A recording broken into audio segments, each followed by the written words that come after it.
I'm gonna talk about some shit that happened on Twitter. For a bit of something interesting, not really interesting, but kind of scary in my opinion, happened this last week. On Twitter, you all know, it's a magical place, and people have magical opinions that really surmise to a waste of time, because that's what Twitter is. I spend time on it, everyone spends time on it, it's a waste of time.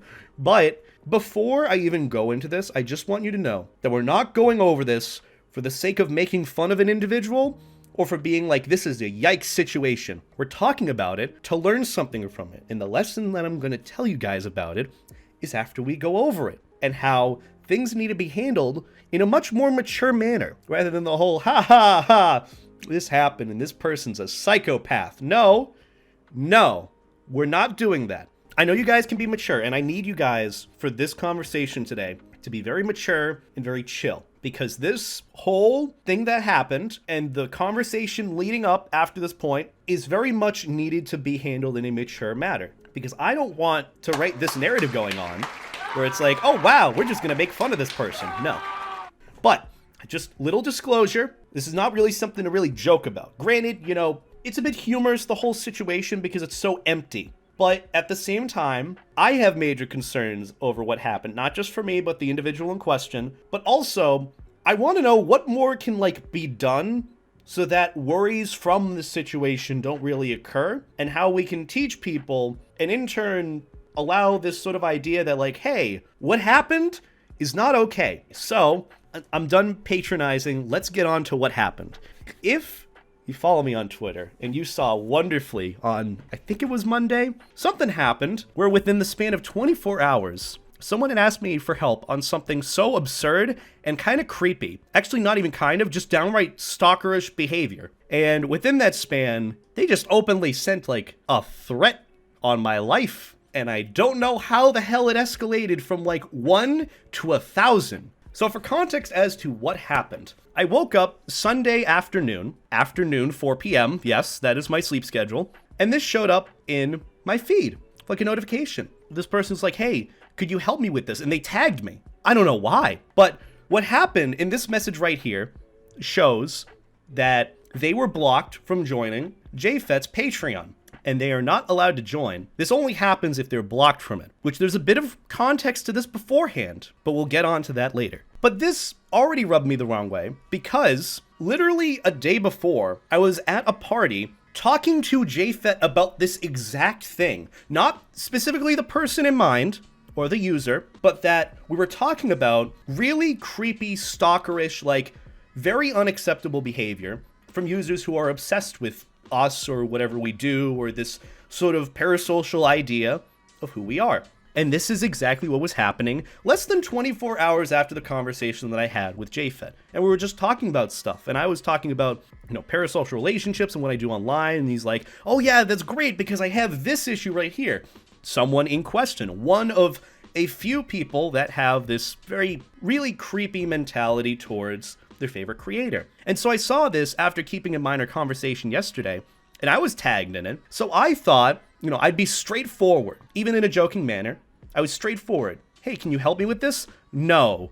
Lol. Said, no, I will not help you with this. And I could have gone on some sort of tirade about, like, you shouldn't obsess over someone, but I didn't know the context fully. I was trying to not play dumb, but just in a neutral manner of like, no, I will not help you with this. Less than 24 hours after this, hey, could someone kill BetaEtaDelota? What the fuck did I do? Huh? How, like, this is less than 24 hours after this. This is a concern to me. So I tweeted it out saying that this sort of behavior is unacceptable. Realistically, I could have just walked away, you know, just ignored him and been like, haha, lol. But at the same time, there's a bigger issue here, specifically with the conversation that we literally had earlier with JFET. And I went on to say, even here, you know, in my tweet, I love the internet. It was an interesting escalation in the span of less than 24 hours. And then I added on saying, I'm not blurring the user because this type of behavior is creepy, stalkerish, and downright unacceptable. If you've ever wondered why some furries with some level of a following are scared or reluctant to show up to conventions or meetups, this is why. And this is a very reactionary response that I had, but at the same time, it's true. Because this isn't the first time I've dealt with it. This isn't the first time any well-known content creator or individual has dealt with this. And on a whim, I went through their account, and I want to show it just for the sake of understanding that this is stalkerish behavior in general that should not be allowed, period. Just going over a couple of their tweets. I reported their tweets, by the way. The threat that they gave towards me and the threat and the stalkerish behavior they gave towards JFET, it's like, yeah. So this is what from like a recent tweet they said. You know, someone who actually lives in Colorado. I could have easily gone to this, you know, or someone could have taken me. Why didn't it happen? And then tags Adler and Jib. This is Adler's video. Why are you with my boyfriend anyways? But like, this is a yikes. And even after all the reports that have happened, and probably a lot of the people that have mentioned to this guy, like, oof, this is, you shouldn't be doing this. This is stalkerish behavior. They're still continuing this. Going on from there. I love JFET, but I don't know how to feel about the rest of the furry fandom. I expected more, to be honest. More people, even going further down.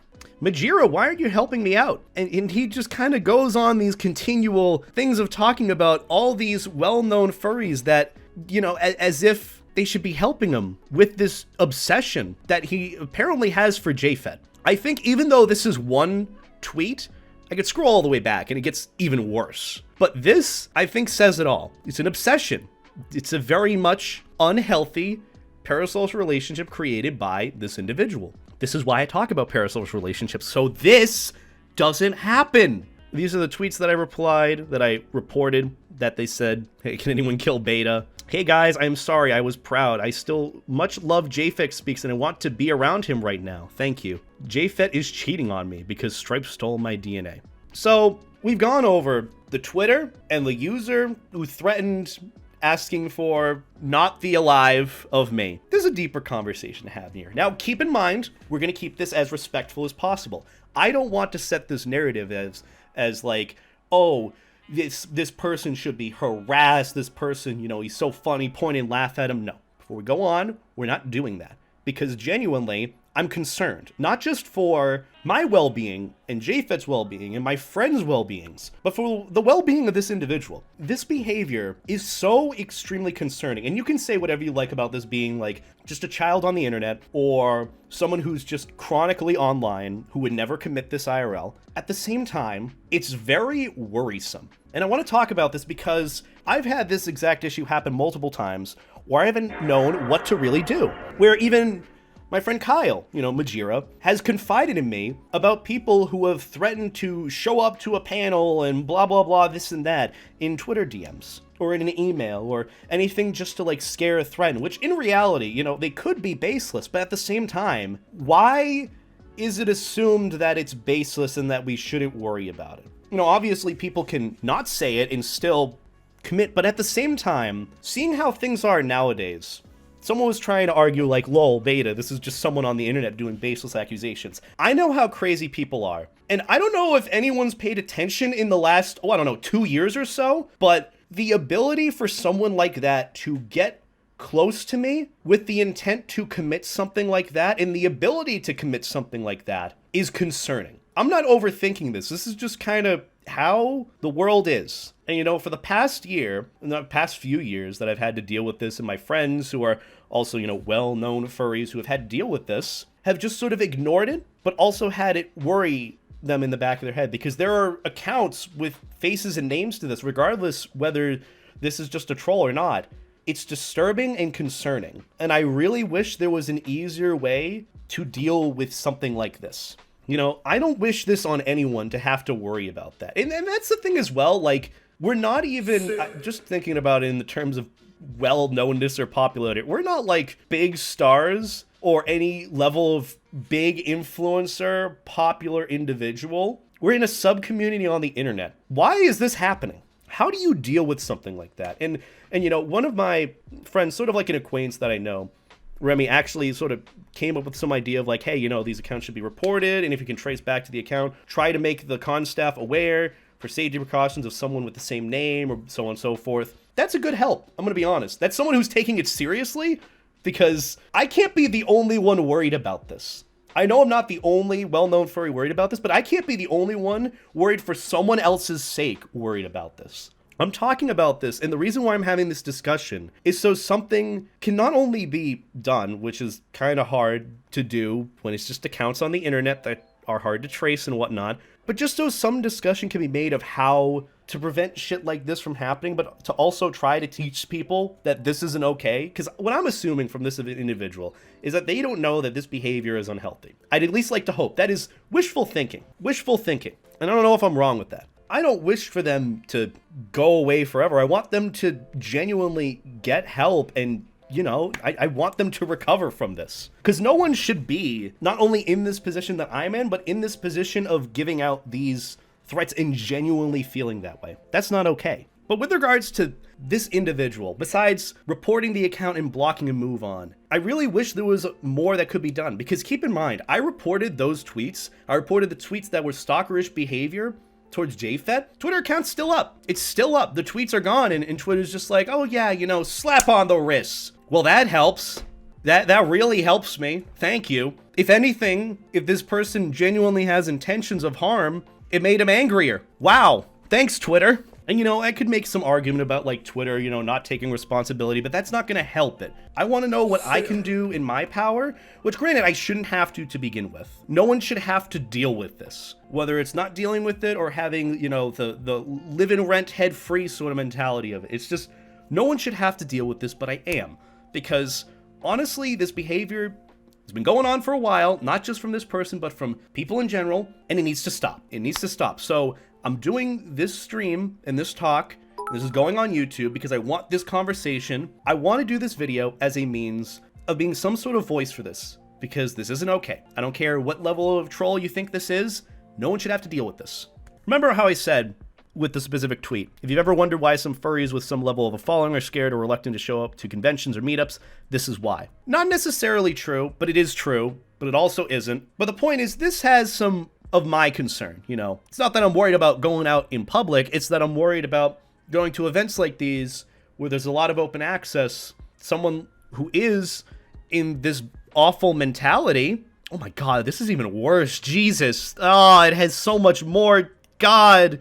Thankfully, there is con security in staff, and that's why I think that it's important to make con staff aware, at least of the user making this. Even though this is Twitter, they can at least keep an eye out for this at conventions. And this was sort of the case that happened with me, with someone who had threatened to beat me up at Anthrocon in 2019. Long story short, we had this story before. I went to con staff, and the situation was handled very seriously. So in the future, this individual is looked out for, because this is not okay. But Remy had a good point here. Definitely encourage folks in cases like this to shoot an email to cons. We should be doing our best to mitigate any of this behavior where we can. And the very least we can do is have our con safety folks assess whether allowing people like this to attend is risk worth taking. Obviously, cons can't be fandom cops, and we shouldn't be carceral. That's a big word that I don't know. Damn, they're smarter than me. And we shouldn't be carceral in how we approach situations like this. But we should, as events/organizations, be taking threats to attendees seriously. That's at the very least. That's what I think should be done, and that's what I did with the situation from before. With this case, I probably should as well, and if there's any sort of linking to different accounts that this person has, it should also be taken seriously as well. So, that's a good thing that can come from this. So, honestly, big shout out to Remy for this idea, because they're taking it seriously as a con staff as well. So that's good. If big names in the fandom echo this kind of anti-stalking measure, and even get a bigger names and artists to say it, it could mitigate a lot of these cases. Voices are stronger with their points spoken when there's many people saying it. Exactly. And that's sort of the point that I wanted to go on to sort of wrap up this talk, unless there's anything else that we missed. And this kind of goes with every other little story or conversation that I've had about interactions with creepy people or stalkers or this or that. Like, I talk about these not as just a means of entertainment. Obviously, there's always going to be some level of entertainment with videos that I make. Like, for example, Jingles. You all remember the story of Jingles at MFF, the person that was following us around with the jingly tail that wanted to be a Pop You Fur too. Just like the story of the person that threatened to beat me up at Anthrocon. I didn't tell those stories just for the entertainment value. I told those stories so, one, the message could be sent that that sort of behavior isn't acceptable.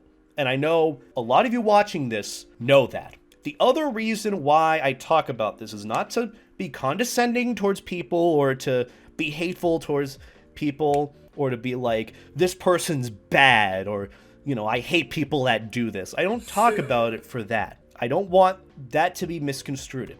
I talk about this and I teach these lessons and I tell these stories as a means of hoping that you guys will tell these stories and teach these lessons as well. If you genuinely worry about this as a problem, what I would say, practice what is preached. You know, with people that might be following me around or showing stalkerish, creepy behavior. If you know someone that does that, reaching out to them and talking to them saying, hey, this isn't okay. Or even as simply as repeating what I'm saying as being a voice so that those that might follow you might see that and realize some shit about how they're behaving. So that's why I do videos like this, or I tell stories of people saying things on the internet or threatening me at conventions. It's supposed to drive this message that in hopes that it will be spread. That's really it.